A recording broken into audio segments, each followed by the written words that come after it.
हे आहेत माझे 3 अनमोल रतन, जे क्लायंटची वाट बघत मोबाईलमध्ये जास्तच बिझी होते. आज आहे नवरात्रीचा दुसरा दिवस आणि नवरात्रीच्या मेकअपसाठी माझ्याकडे रेग्युलर 10 दिवस एक मेकअपची बुकिंग असते. तर मी फर्स्ट क्लायंटचा मेकअप करायला घेतला आणि काम करताना टीमवर्क करणं फार गरजेचं आहे. माझ्यासोबत माझी टीम आहेत, मुली आहेत, म्हणून मी एवढं काम करू शकते.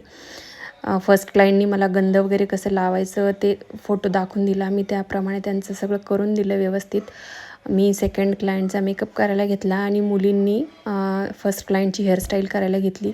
हेअरस्टाईलमध्ये त्यांना थोडा प्रॉब्लेम येत होता, तर मी त्यांना सांगत माझा मेकअपही चालू ठेवला. त्यानंतर मोस्टली सेकंड क्लायंटचा मेकअपही झालाच होता, थोडंच बाकी होतं. तर दोन्ही काम सोबत मुली पण खूप छान काम करतात. त्यानंतर माझं थर्ड क्लायंटही मेकअपसाठी आले होते. त्यांच्यासोबत होतं छोटंसं बाळ आणि त्यांचं बाळही खूप क्यूट होतं. तर मुलांची आईसोबत अटॅचमेंट कशी असते तर तुम्ही बघू शकता. तर ह्या क्लायंटचाही मी मेकअप पूर्ण करून घेतला.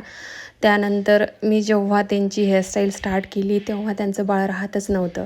तर त्यांनी बाळाला मांडीवर घेऊन आम्ही त्यांची हेअरस्टाईल करून घेतली आणि तुम्ही बघू शकता ह्याही खूप सुंदर दिसत होत्या, त्यांनाही खूप आवडला. तर आजचा माझे 3ही क्लायंटचा मेकअप तुम्ही बघा आणि मला कमेंट करून नक्की सांगा आजचा हा माझा दिवस अशा प्रकारे गेला. तर थँक्यू.